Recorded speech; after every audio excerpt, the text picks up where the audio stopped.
Yo marco un punto acá, en este caso 48 kilómetros por hora, y si tengo otro video, capaz me va a salir 50, y capaz me podrá salir 52, pero no me va a salir 80. Reaccionas a la izquierda. Es por eso que a la hora de reaccionar a la izquierda, la víctima cae. Hola a todos y bienvenidos a Alerta Latina, un espacio donde juntos vamos a identificar aquellas señales que ponen en peligro su seguridad o la seguridad de su familia. Lisette Marzano era una deportista de 33 años, campeona de buceo. Una deportista que salía todas las noches a entrenar por las calles de San Isidro para prepararse próxima a una competencia. Lamentablemente, la noche del 17 de febrero ella fue atropellada y el conductor del vehículo, lejos de auxiliarla, huyó del lugar. Y esto nos pone en un escenario que se repite todos los días en las pistas de nuestro país. Personas que mueren víctimas de accidentes de tránsito, víctimas de atropellos y cuyos responsables se han dado a la fuga. Familias como la de Lisette Marzano siguen buscando hoy a los responsables de esas muertes y eso nos pone en un escenario muy preocupante de la cual hoy queremos analizar. Lisette es parte de las 70 víctimas que en lo que va del 2026 han perdido la vida en las pistas de nuestro país. Y esto nos somete a una gran pregunta. Como conductores, como responsables al momento de subir a un vehículo, somos conscientes de las responsabilidades y de los deberes y derechos que tenemos que asumir cuando estamos al volante. Hoy nos acompaña el coronel en retiro Franklin Barreto. Él es ex jefe de la División de Investigación de Delitos de Tránsito para poder entender qué tan responsables y qué situaciones debemos asumir inmediatamente si es que en algún caso somos responsables de un accidente de tránsito, como fue este caso, el de Lisette Marzano, coronel. Coronel, como ciudadanos, al asumir esta responsabilidad que usted bien nos señalaba de conducir un vehículo según las normas de tránsito, ¿qué es lo primero que tenemos que realizar cuando somos responsables de un accidente y en este caso en específico cuando atropellamos a una persona? Bien, en principio, la conducción de un vehículo está considerada como una actividad de riesgo. Por lo tanto, impera ahí un deber objetivo de cuidado, que es la obligación que tiene todo conductor de asegurar que en todo su recorrido no existan peligros de parte de él o generados por él para poder salvaguardar la vida y salud de las demás personas, así como cuidar el patrimonio público y privado. Este deber objetivo de cuidado y esta actividad de riesgo, el Reglamento Nacional de Tránsito lo establece con suma claridad porque le da una serie de lineamientos para una conducción segura. Pero cuando ya se produce el accidente de tránsito, que es el suceso lamentable, en cualquiera de sus modalidades, lo que dice el reglamento es que ya la persona tiene, primero que, si hay una persona herida, tiene que auxiliarla e inmediatamente tiene que quedar a disposición de la autoridad policial con un fin exclusivo: someterse al dosaje etílico para poder determinar su estado de idoneidad para el manejo. Igualmente, el Reglamento Nacional de Tránsito establece de que todo conductor, así como el peatón, está obligado a someterse a las pruebas que determine la policía para establecer su estado de intoxicación alcohólica, ¿no? Entonces, dentro de esa perspectiva, la Policía Nacional, a través de sus órganos criminalísticos, tiene una dependencia que es la Sanidad de la Policía, que cuenta con equipos homologados, certificados por el Instituto Nacional de la Calidad con vigencia de 1 año, para que sus resultados sean, primero, fiables y tengan la validez de prueba, ¿no? Por eso es que el comandante general de la policía hizo un hincapié en el sentido de que ningún dosaje etílico practicado de una manera voluntaria en otro lugar va a tener el valor probatorio en una investigación policial. Claro, y eso es un punto importante, coronel, porque se ha discutido mucho sobre este análisis de como responsable de un accidente de tránsito, si tiene validez que yo vaya a una clínica a realizarme un dosaje etílico. Desde el lado de vista, desde el punto penal, como usted bien lo señalaba, podemos como ciudadanos buscar aquellas evidencias que nos pueden pueden determinar si tenemos algún tipo de responsabilidad o no. Pero en este caso específico, cuando somos parte de un accidente de tránsito, la única autoridad certificada es la Policía Nacional por una certificación que tienen y que eso va a validar cualquier investigación, incluso el proceso judicial que puedo afrontar como responsable. Así es, porque un accidente de tránsito, cuando hay lesiones, y muerte en este caso, tiene dos tipos de implicancias. Una implicancia administrativa, que cuando se determina que la persona ha conducido en estado de ebriedad superior al límite permitido, la sanción puede llegar hasta la cancelación e inhabilitación a perpetuidad para obtener una nueva licencia de conducir. Para eso se requiere que el examen sea practicado por personas que tengan la competencia legal y que manejen equipos que estén homologados, certificados de acuerdo a lo que dice la norma administrativa. Esa prueba tiene también vinculación con el ámbito penal, porque sobre esa prueba que se hace en el aspecto administrativo se va a determinar la posible o la presunción en la comisión de un delito, que es en este caso, el homicidio culposo con el agravante de haberse encontrado en estado de ebriedad. Eso se tiene que determinar en el plazo más corto, ¿no? No hay forma como que una persona vaya a una clínica y diga, yo me voy a someter a un dosaje etílico y que presente eso como si fuera una prueba.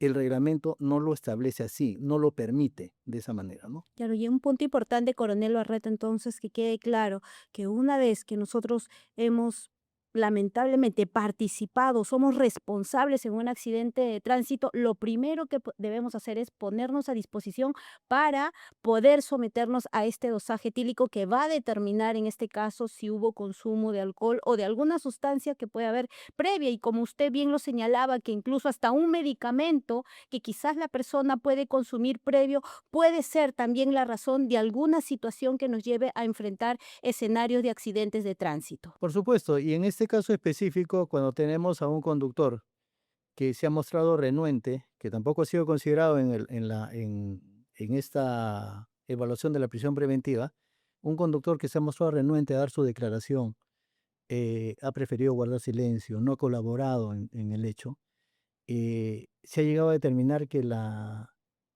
razón, la causa del accidente es una distracción. Exacto. Y la distracción, para efectos de la investigación, tiene una multiplicidad quizá de factores que pueden estar relacionados con ella.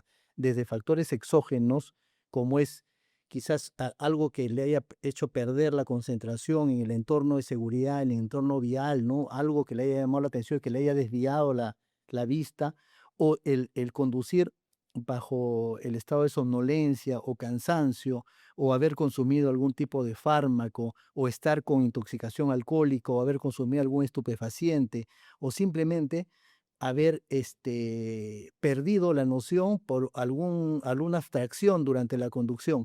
Eso se establece durante el interrogatorio al que es sometida la persona. En este caso, la estrategia desde el comienzo ha sido obstaculizar para que no se sepa qué ha pasado, pero ya cuando se han abierto los chats y las conversaciones que han tenido, en uno de ellos yo recuerdo haber escuchado que dice, yo pestañeé. O sea, y eso tiene mucha relación con ya la evolución del accidente, porque cuando una persona que conduce un vehículo percibe un estímulo que lo considera como peligro, esa percepción lo lleva a reaccionar. Y para reaccionar, existe un espacio donde él va a poder hacer alguna maniobra para tratar de evitar que no se consume el peligro. En este caso, lo que se ha tenido a la vista es que el vehículo ha ido directamente hacia la persona, sin ningún tipo de maniobra que quizás hubiera permitido evadir o darle un impacto severo, ¿no? Directo. Lo que se ve es que esta persona recibe el estímulo cuando se produce el atropello y El cuando ingresa o cuando golpea con el sardinel, ingresa a la acera y es ahí donde por instinto, se entiende, ya no es una reacción debidamente razonada, sino por instinto, simplemente vira el timón de su vehículo y ahora sí acelera para darse la fuga. Esa acción posterior al impacto es una acción dolosa, es una acción razonada, Consciente. consciente, totalmente consciente, porque el que está, por ejemplo, en estado de shock, generalmente se queda en el lugar y no sabe qué hacer. En este caso no, hay una conducta voluntaria, evaluada, razonada, y lo que ha venido a pasar después de las horas nos confirma lo que ha pasado, ¿no? Claro, y sobre todo cuando se señala que él en todo momento tenía un estado de shock, luego con la información que se ha ido ya revelando, incluso hay una versión que señalaría que este joven, Adrián Villar, regresó al lugar montando una bicicleta para ver qué había pasado en el escenario. Este tipo de actos, coronel, no nos ponen en muestra de una reacción en shock, no nos ponen en muestra de una reacción de desesperación, de no saber cómo afrontar el escenario en ese momento.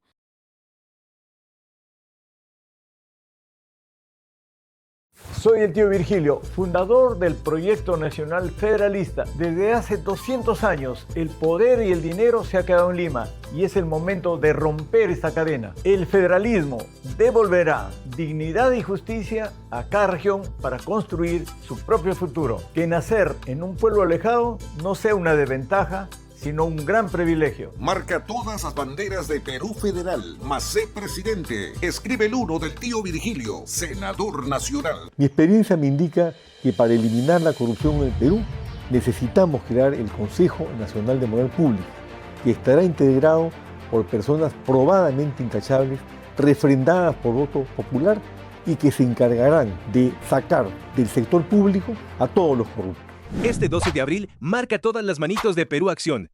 Si tú estás con nosotros, no faltará nadie. Obras en todo el Perú. Lo hicimos en Lima, lo vamos a hacer en todo el territorio nacional, pero unidos, juventud y experiencia. Se acabaron las improvisaciones, los experimentos con el país. Por eso te invito a que nos sigas y te unas.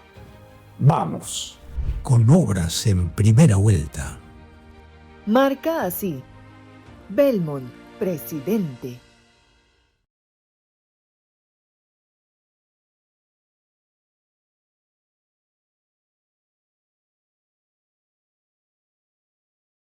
Si tú estás con nosotros, no faltará nadie.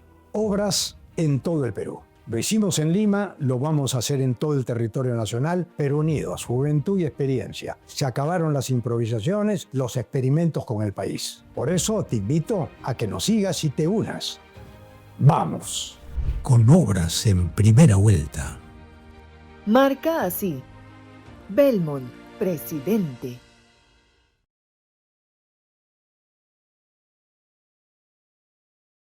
Por supuesto, y esto tiene mucho que ver con lo primero que señalaba, que era la actividad de riesgo, ¿no? La actividad de riesgo nos da la conciencia de que podemos con nuestra acción causar algún daño. No es como que de pronto surja el daño, surja lo que no hemos querido provocar y que genera un estado de shock. En el momento que una persona conduce un vehículo, sabe perfectamente o asume que puede ocasionar un riesgo para cualquier persona, para cualquier tipo de patrimonio que pudiera existir en la vía pública. Y lo que usted nos está explicando en este momento, coronel Barreto, también quedan perennizado en las imágenes que hemos mostrado de un nuevo ángulo del accidente de tránsito donde pierde la vida Lisset Marzano. Hay un vehículo previo al atropello de Lisset, un vehículo que al ingresar a esta parte de la vía, que es una especie de curva, incluso hace una maniobra para retirarse de ese lado porque efectivamente el conductor, por lo que entendemos en las imágenes, ve que Lisset está corriendo por ese espacio. Eso es lo que usted nos señalaba en la conciencia de saber y estar atentos al trayecto cuando estoy en mi vehículo. Ese precisamente es el estímulo, o sea, el estímulo que lleva un conductor que hace uso de un carril destinado para vehículos, pero que él ve a una persona que está delante de él. Esa ubicación, esa posición de la persona es el estímulo que lo lleva a tratar de desviar el rumbo del vehículo para sortear el peligro, ¿no? Y lo hace de esa manera. En el caso específico no lo vemos así, o sea, vemos un desplazamiento recto, directo, sin intervalos, sin maniobras previas. Recién la maniobra la vemos después de haberse consumado el hecho, ¿no? Coronel, y en esa situación también la pregunta ante el informe que ha sido revelado, la velocidad con que iba, según este informe de la policía, Rubén Villar en ese momento señala que había de un 48 kilómetros por hora. En muchos casos señalan que con esa velocidad, pues él pudo en ese momento desviar, él pudo evitar atropellar a Lisset Marzano. Hay quienes señalan que no, que la velocidad es, según las imágenes, es mucho mayor, es una velocidad más amplia, digamos así, en términos de lugar y distancia. ¿Es correcto este análisis? También hemos escuchado al coronel Amancio, Germán Amancio, quien es jefe en este momento de la División de Tránsito, señalar que esto tiene múltiples lecturas y sobre todo para entender en el momento preciso que se realice el hecho. Sí, a ver, vamos a hacer una explicación, espero yo dejarme entender con la explicación que voy a hacer. En principio, la velocidad es un factor que va a cobrar relevancia en este hecho de investigación, porque es precisamente la conducta asociada a una mala práctica para la conducción del vehículo, ¿no? Entonces, fuera una velocidad distinta a esa, ¿no? De 40, 50, 70, 80, el accidente se hubiera dado sí o sí porque no tiene, o sea, no tiene percepción de lo que pasa al frente de él. O sea, eso es en principio. Para estos casos, se utiliza una fórmula de despeje sobre la base del movimiento rectilíneo uniforme, donde tenemos a los tres componentes que es el espacio, velocidad y tiempo. Entonces, sobre un video en movimiento, lo que se tiene es medir el espacio, establecer el tiempo que utiliza el vehículo para recorrer ese espacio y automáticamente se despeja en el sentido de que la velocidad es igual a la distancia sobre tiempo. O sea, esa es la fórmula que se utiliza. Válida para estos casos porque no hay aceleración. O sea, en la fórmula del movimiento rectilíneo uniforme se hace cuando la velocidad es constante y cuando la aceleración es nula. O sea, ese vehículo está prácticamente recorriendo a la velocidad que tiene siempre, y es lo que nosotros vemos, ¿no? No es aplicable en otros casos, porque en otros casos sí se da, por ejemplo, con el conductor que sortea el paso, él modifica su velocidad para poder sortear. Entonces, ya no es movimiento rectilíneo uniforme, sino es el movimiento rectilíneo uniformemente variado. Hay aceleración, deceleración, ¿no? En este caso sí. Lo que sucede es que, aparte de calcular esa velocidad, se evalúa todo lo que pasa en ese entorno una vez producido el impacto. Una velocidad de 48 kilómetros, redondeémoslo a 50, es aproximadamente, redondeando también 14 metros por segundo. O sea, eso quiere decir que en cada unidad de tiempo, cada segundo, ese vehículo recorre 14 metros. ¿Ya? Si la velocidad, por ejemplo, fuera superior, escuché a la familia con todo derecho decir que esa velocidad es de mínimo 80 kilómetros por hora. Vamos a hacer el cálculo de la velocidad en metros por segundo de 80 kilómetros por hora y es 22 metros por segundo. Tenga por seguro que una velocidad de 80 kilómetros por hora ante el primer impacto ya no le permite hacer la maniobra de reacción instintiva. Se va de frente porque es mayor espacio en igual unidad de tiempo, ¿no? Entonces, es decir, o sea, yo en 14 metros hago esto y todavía me permite hacer esto. En 22 metros lo que voy a hacer acá. ¿Sí? Y entonces, en esa unidad de tiempo, ya no voy a poder maniobrar el vehículo porque me voy a ir de frente, ¿no? Entonces, a medida que la velocidad se incrementa, se cubren espacios más amplios en las unidades de tiempo que estamos midiendo. Entonces, el movimiento rectilíneo uniforme entonces se utiliza cuando la velocidad es constante, la aceleración es nula, ¿no? O sea, cuando el conductor ya dejó de ver lo que tiene delante y el vehículo sigue prácticamente por inercia. Si es que existiera, así como ha salido ahora este video, si existiera un mayor espacio, simplemente se pueden hacer nuevamente los cálculos en función a la trayectoria del vehículo. De acuerdo a lo que me informaban, era de que ese vehículo en esa configuración un tanto sinuosa, no Exacto. tan sinuosa, pero no es recta, No. no es recta, ese vehículo va de frente. Entonces, se podría hacer igual la misma operación, porque ahora ya no tenemos este espacio que veíamos en el video inicial, sino tenemos un espacio más grande. A ver cuánto es el tiempo que demora en recorrer ese vehículo, ese espacio. Y hacemos la misma operación, la misma fórmula de despeje, y seguramente la velocidad quizás podría superar en 2, 3, 4 kilómetros por hora, pero es más o menos es el tiempo. El rango. Claro, es el rango, ¿no? Ahora, entendamos que la velocidad que expresa el cálculo físico es lo que se denomina una velocidad mínima probable. La velocidad mínima probable, lo que nos va a determinar es que ese rango de velocidad, de ahí para adelante, podría incrementarse un poco, pero para adelante, ya no es el más menos como vemos en las estadísticas. No, ahora es más, nada más. Como se confirma al Claro, momento que él por eso es sale que, sí, huyendo. por eso es que se denomina velocidad mínima probable. O sea, es decir, yo marco un punto acá, en este caso 48 kilómetros por hora, y si tengo otro video, capaz me va a salir 50, capaz me podrá salir 52, pero no me va a salir 80, o sea, no me va a salir 70, porque la maniobra que hace por instinto ya no da para el espacio que recorre un vehículo a gran velocidad. Ese por un lado. Por otro lado, es la lesividad de las lesiones, porque una persona que recibe un impacto de un vehículo a gran velocidad es una persona que resulta con lesiones que van a estar directamente relacionadas con esa velocidad y con el daño que se produce. Entonces, lo que tenemos acá y lo que ha ocurrido es que el vehículo impacta a la persona, a Lisette. Al momento que le impacta este vehículo, sigue de frente.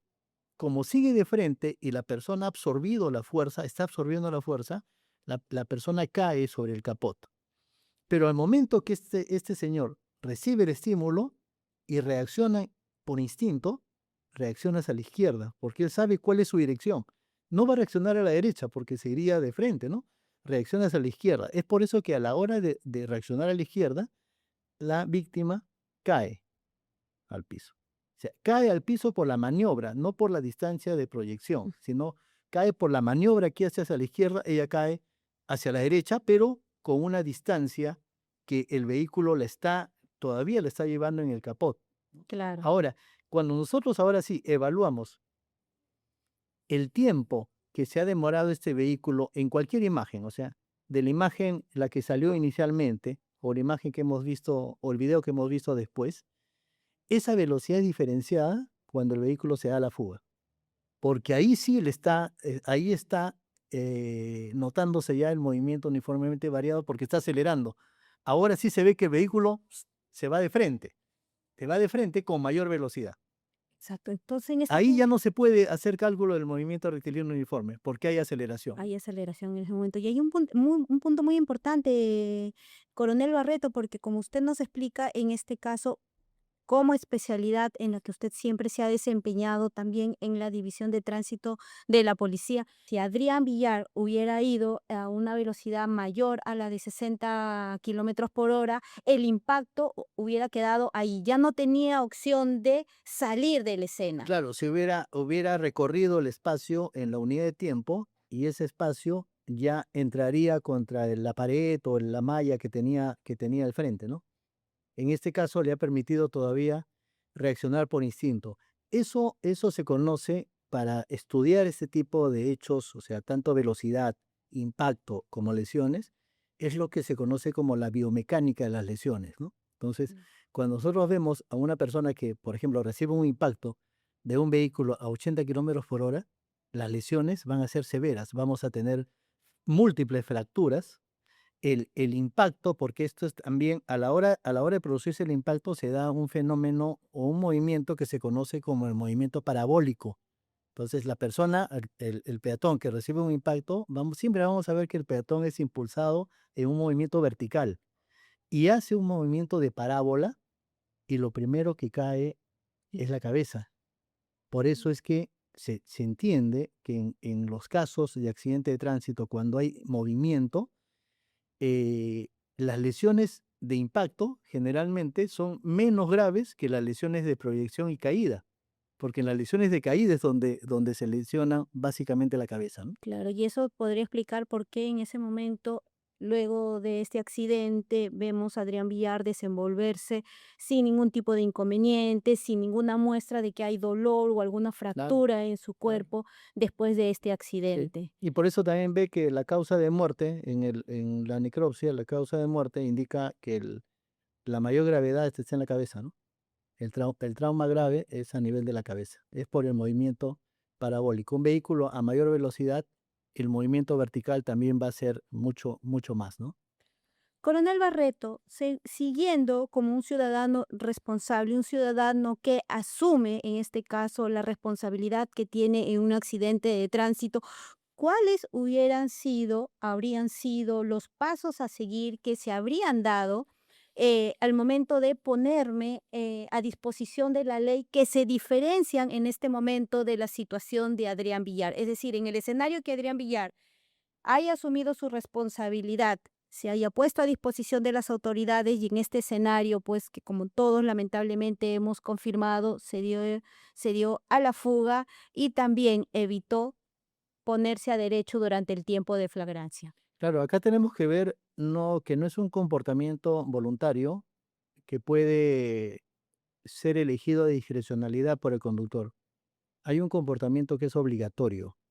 La norma que rige todo el tránsito lo determina de esa manera, ¿no?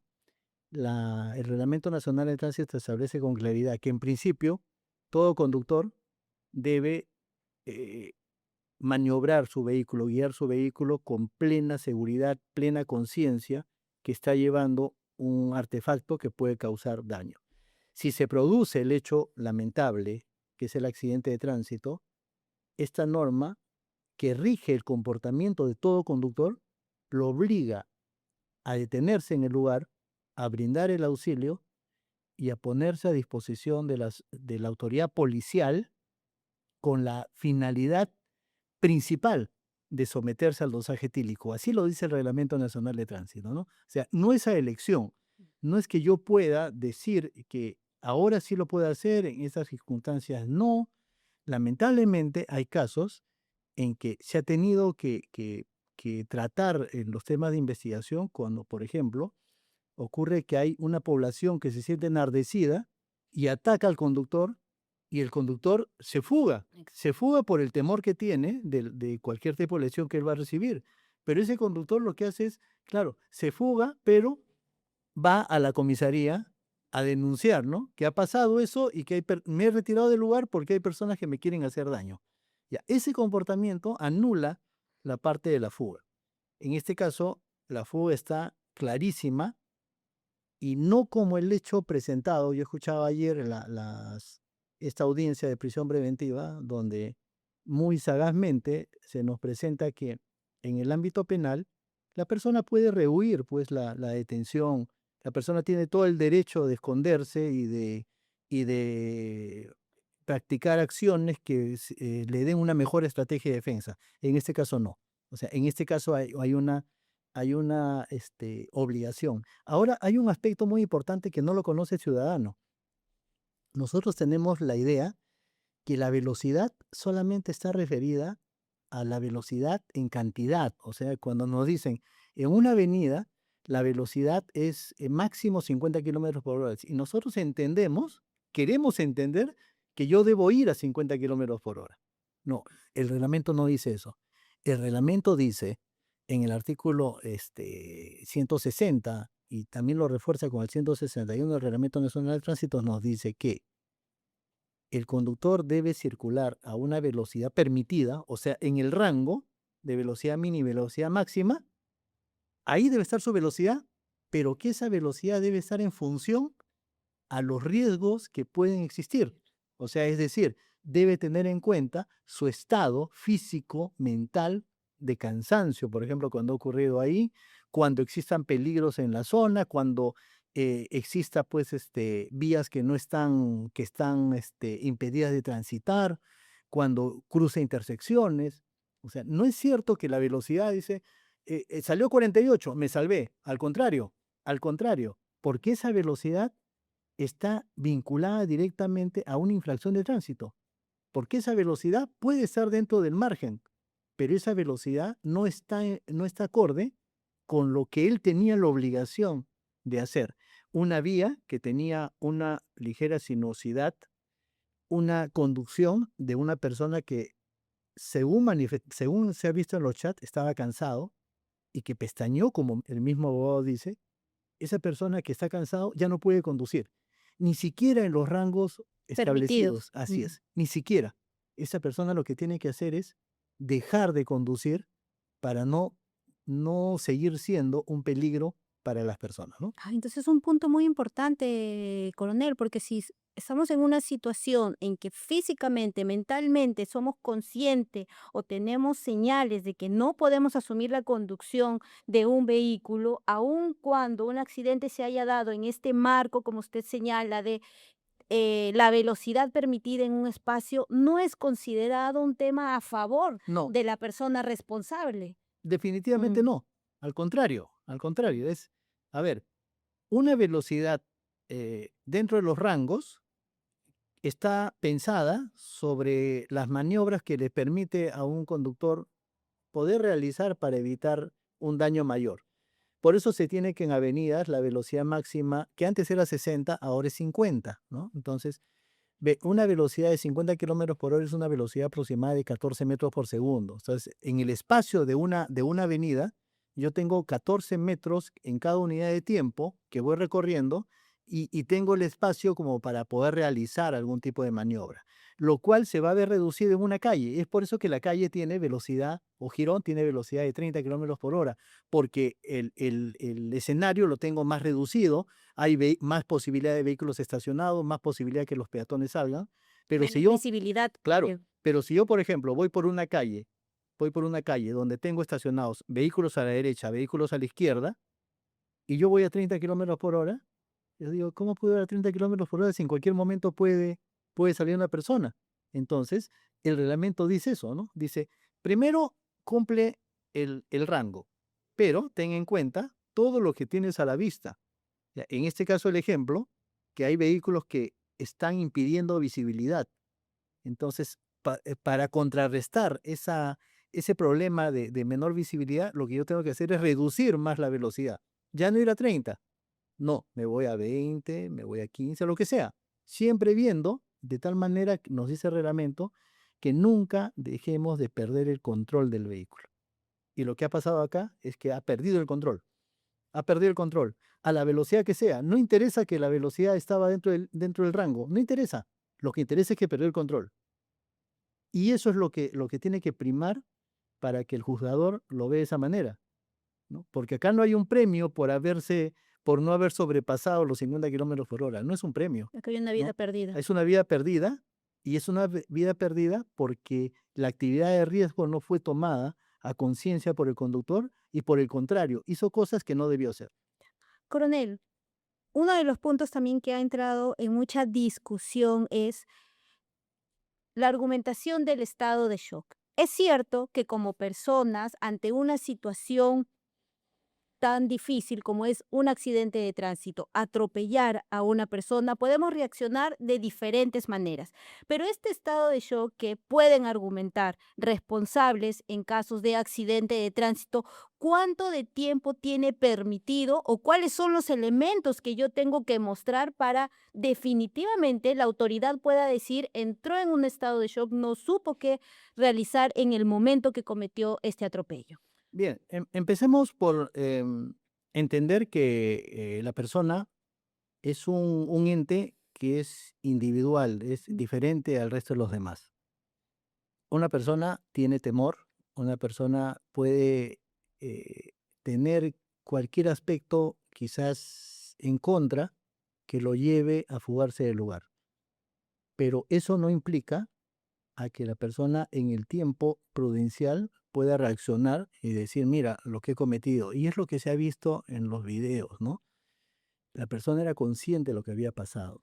ahora sabemos que ha vuelto al lugar en bicicleta, ahora sabemos que los familiares han ido al lugar, entonces todo estaba claro.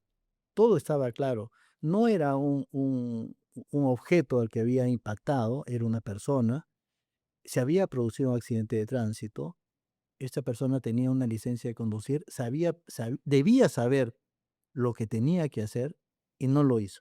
El estado de shock es un estado, sin ser, o sea, un profesional dedicado a esta parte de la salud, es un estado temporal. O sea, no podemos decir, estuve en estado de shock y simplemente me fui por años, por días, por horas, ¿no? No, el estado de shock es un estado donde la persona no puede entender rápidamente, racionalmente lo que ha pasado. Pero ese estado de shock en estos casos, cuando ya hay una situación que yo he tenido la obligación de prever, es un estado que pudiera considerarse más corto que lo que podría pasar en alguna circunstancia, ¿no? Supongamos un ejemplo, ¿no? Una persona que acciona un arma de fuego. Claro, o sea, esa persona, claro, tiene el arma de fuego, sabe que es un arma que puede causar, o quizás puede entender que es un juguete y dispara. Entonces dice, ¿qué pasó? No entiendo. Entonces puede entrar en un estado de shock y perturbarse por lo que ha pasado, y seguramente que los espacios serán quizás más amplios, más cortos, no lo sabemos, porque finalmente es una persona, es un ente individual. Pero en el caso del tránsito, esto ya está previsto previamente. O sea, la persona que obtiene una licencia de conducir, en teoría, ha sido preparado para que su actividad de riesgo sea lo menos riesgosa posible, ¿no? Claro. Coronel, este escenario también nos revela o nos pone ante una situación que es cierta en nuestro país, que quizás no está contemplada todos los días como información, pero que es latente, y es la cantidad de víctimas que tenemos en accidentes de tránsito. Usted nos dio una cifra del 2025 que eran 3.500 personas que habían perdido la vida. ¿Cómo es que en esos escenarios, según las investigaciones, estas cifras, cuánto han sido por atropellos, se pudo encontrar a los responsables, cuántas familias hasta el momento siguen buscando justicia o siguen buscando identificar al responsable de la muerte del familiar que tuvieron? Tenemos una cifra, hay una cifra recurrente, ¿ya? Marca una tendencia que aproximadamente es el 15% de los accidentes de tránsito que resultan ser accidentes que se denominan con fuga, ¿no? Con fuga del conductor, con fuga de su vehículo, a veces solamente la fuga del conductor. Pero que realmente nos llama la atención porque es precisamente lo que hemos visto ahora en estas últimas semanas de una persona que hace lo que este 15% prácticamente hace, ¿no? Muchas veces se confía en que no hay cámaras. Y dentro de los chats que han sido revelados, se ve que uno de ellos le dice, en ese sitio hay cámaras cada cuadra. Entonces sabe que puede ser identificado, ¿no? En otros casos, como ocurre, por ejemplo, en carreteras, la posibilidad de ser identificado es más remota. Entonces, cuando se dan estos casos en vías rápidas, en vías fuera del radio urbano, generalmente las personas se dan a la fuga, ¿no? O sea, prefieren quizás perder ese lado humano y darse a la fuga y abandonar a las personas que están en peligro, ¿no? Que ellos mismos se han puesto en peligro, ¿no? Y a la fecha, por ejemplo, tenemos ya que se ha superado los 530 muertos a nivel nacional y en Lima ya estamos llegando a 80 muertos. Esto de acá, esta cifra, por ejemplo, es al 1 de marzo, no están contados los 11 fallecidos que hemos tenido hace 2 días, ¿no? O sea, imagínense cómo se va incrementando y cómo es que en realidad hay muchos actores acá que pueden quizás reaccionar favorablemente para un aspecto preventivo. Claro, y eso es un punto importante, coronel, lo preventivo y cómo como sociedad, como instituciones también vamos creando todo un marco, todo un escenario para evitar este tipo de accidentes. Lisette Marzano es una víctima por todos, en todos los sentidos. Ella no debió morir atropellada aquella noche mientras realizaba un entrenamiento, pero también hay un una parte de este escenario que nos ha llevado a preguntar qué tan responsables somos tanto como municipalidad central, como municipalidad distrital de poner atención justo a casos como el de Lisette, de personas que salen día a día a realizar deporte en vías que ya se ha hecho tan cotidiano, pero que lamentablemente pues tienen un riesgo como este caso y que terminó en una muerte. Sí, y lamentablemente las ausencia o la ausencia de políticas de educación vial nos ha llevado a que los ciudadanos aprendamos a movilizarnos en el tránsito como imitación de otros. Por décadas, este perímetro del Club Fairgolf ha sido utilizado como una zona para practicar actividades deportivas que no están previstas en el Reglamento Nacional de Tránsito. El Reglamento Nacional de Tránsito, como una norma perfecta, interpreta que el Estado tiene que ponerle los espacios al ciudadano para que haga estas prácticas deportivas sin poner en riesgo su integridad física. En el caso que sea necesario hacerlo en la vía pública, nos dice también el reglamento, en caso la autoridad tiene que dar la autorización y al momento de dar la autorización tiene que diseñar todo un sistema de prevención para que la persona no pueda caer en estado de indefensión. En este caso, y yo estoy totalmente seguro que la víctima no sabía que se estaba exponiendo a un peligro de tal magnitud. O sea, entendía que estaba corriendo al costado de la pista, pegada al lado derecho, pero lo hacía como lo hacen muchos. Y a la fecha lo siguen haciendo. O sea, ya han pasado casi 2 semanas del hecho y las personas siguen corriendo ahí. Y puede ocurrir, o sea, hay posibilidad que ocurra un nuevo accidente y vemos que las autoridades todavía parece que también están en estado de shock porque no han respondido al llamado, porque están esperando que alguien le diga cuál era su obligación. Mientras tanto se van a quedar, como siempre suelo afirmar, aplicando la política del avestruz, ¿no? Esperando que todo, escondiendo la cabeza, esperando que todo pase. Vuelve a la calma. Así es, para recién preguntarse qué se puede hacer, ¿no? En su experiencia, coronel Barreto, como jefe de la División de Investigación de Tránsito, ¿ha tenido casos de, lamentablemente, pues, este tipo de atropellos donde el conductor, luego de de salir del escenario, de fugar, regresa a ponerse a derecho y bajo este nuevo escenario, qué tan favorable es para su defensa o para la investigación que una persona o hasta cuánto tiempo yo puedo regresar? Si bien es cierto, acá se habla que Adrián Villar se puso a derecho, pero hablamos de media hora antes que se cumple el tiempo de flagrancia. Pero si soy consciente, salí en un primer escenario, en un primer momento del escenario, soy consciente que cometí, en este caso, un accidente, que acabé con la vida de una persona, ¿en cuánto tiempo yo tengo la obligación de ponerme a derecho? Mire, la obligación es inmediata, ¿no? Inmediata. Lo que sucede es que cuando una persona se retira del lugar con intención de no ser identificado o por cualquier motivo, pero se retira del lugar y no declara ser el conductor, siempre nos queda la posibilidad que no sea quien conducía el vehículo.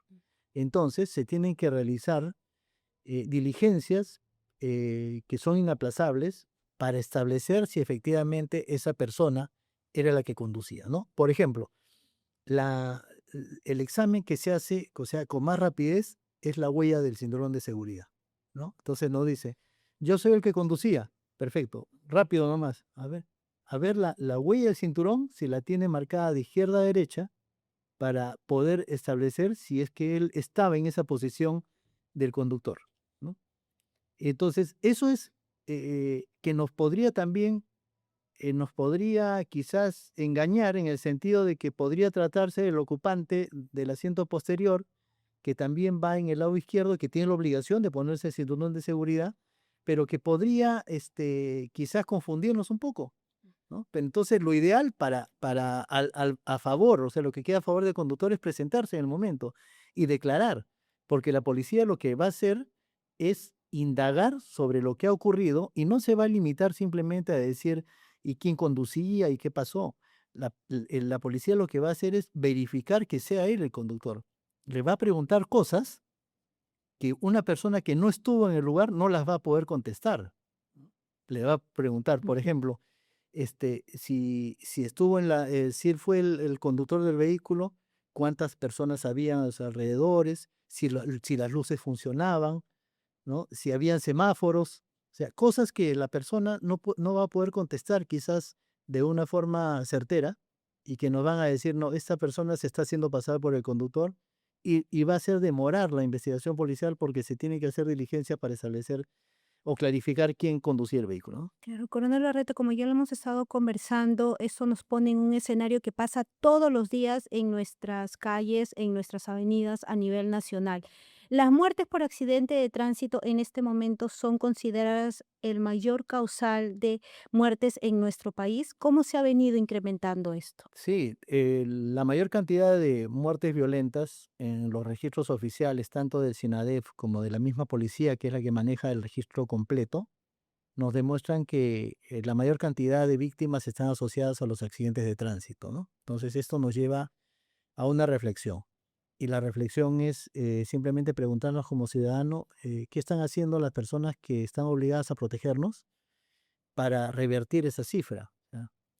Recordemos que existe una política pública aprobada por el gobierno que pretende que al año 2030 las víctimas se reduzcan a la mitad en comparación al año 2023.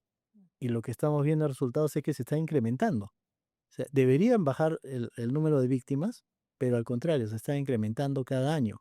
Y eso es peligroso porque nos está indicando que los objetivos clarificados en la política pública no se están cumpliendo, ¿no?